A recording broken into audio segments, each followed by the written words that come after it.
বৈষম্য বিরোধী ছাত্র আন্দোলন চলাকালে রাজধানীর নিউমার্কেট থানা এলাকায় ব্যবসায়ী আব্দুল ওয়াদুদকে গুলি করে হত্যার অভিযোগে করা মামলায় সাবেক প্রধানমন্ত্রী শেখ হাসিনার বেসরকারি শিল্প ও বিনিয়োগ বিষয়ক উপদেষ্টা সালমান এফ রহমান এবং আইনমন্ত্রী আনিসুল হককে গ্রেফতার দেখানো হয়েছে। আজ ২৯ সেপ্টেম্বর কারাগার থেকে তাদের ঢাকার চিফ মেট্রোপলিটন ম্যাজিস্ট্রেট আদালতে হাজির করে পুলিশ।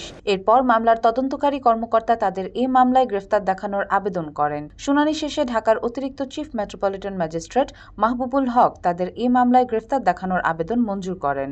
এরপর তার আইনজীবী জামিন চাইলে আদালত তা নামঞ্জুর করে কারাগারে পাঠানোর আদেশ দেন।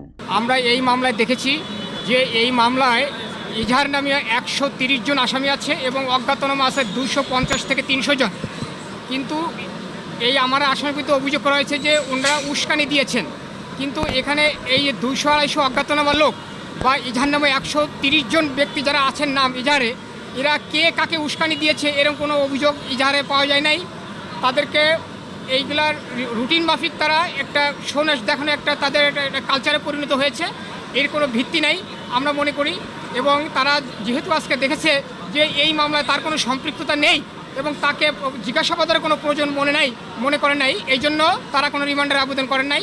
আমার এই আসামি আপনারা জানেন যে সে বাংলাদেশে একজন বিখ্যাত ব্যক্তি, সে একজন বড় ব্যবসায়ী, সে একজন সিআইপি, সে বাংলাদেশে প্রথম শ্রেণীর ট্যাক্স প্রদানকারী ব্যক্তি।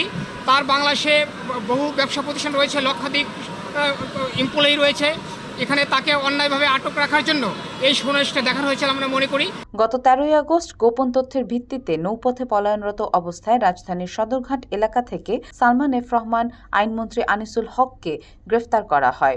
নিউমার্কেট এলাকায় দোকান কর্মচারী শাহজাহান আলীকে হত্যার অভিযোগে করা মামলায় পরের দিন ১৪ই আগস্ট তাদের দুইজনের ১০ দিনের রিমান্ড মঞ্জুর করেন ঢাকার মেট্রোপলিটন ম্যাজিস্ট্রেট মামুনুর রশিদ। শিল্প উপদেষ্টা সালমান এফ রহমান এবং অবৈধ আইনমন্ত্রী জনাব আনিসুল হক এবং সাবেক আইজিপি আবদুল্লাহ আল মামুন এবং একজন সাবেক কাউন্সিলর হাসিবুর রহমান মানিক, এই চারজনকে এই মামলায় হত্যা মামলায় আদালতে তদন্তকারী কর্মকর্তা উপস্থাপিত করেন এবং তাদের মধ্যে সালমান এফ রহমান এবং আনিসুল হককে এই মামলায় গ্রেপ্তার দেখানোর জন্য দরখাস্ত দেন এবং বিজ্ঞ আদালত তাদেরকে দুজনকে গ্রেপ্তার দেখানো হয়। তাদের পক্ষে কোনো রিমান্ড প্রার্থনা ছিল না এবং কোনো জামিনের প্রার্থনাও ছিল না।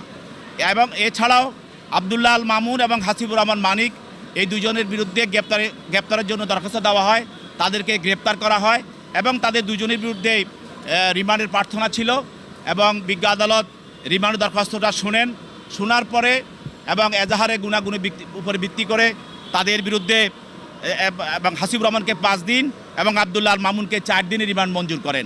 তাদের পক্ষে তাদের আইনজীবীরা যাদের জামিনে প্রার্থনা করেন, বিজ্ঞ আদালত রিমান্ড বাতিলের উপর জামিন প্রার্থনা দরখাস্তটি নামঞ্জুর করেন এবং উভয় পক্ষের বক্তব্য শোনার পর রিমান্ড মঞ্জুর করে তাদেরকে তদন্তকারী কর্মকর্তার হেফাজতে প্রদান করেন। উল্লেখ্য, বৈষম্য বিরোধী ছাত্র আন্দোলনের সময় গত ১৯ জুলাই বিকেলে নিউমার্কেট থানাধীন নীলক্ষেত এলাকায় পুলিশের গুলিতে ব্যবসায়ী আব্দুল ওয়াদুদ মারা যান। এ ঘটনায় তার শ্যালক আব্দুর রহমান, সাবেক প্রধানমন্ত্রী শেখ হাসিনা, সেতুমন্ত্রী ওবায়দুল কাদের সহ ১৩০ জনের বিরুদ্ধে হত্যা মামলা দায়ের করেন।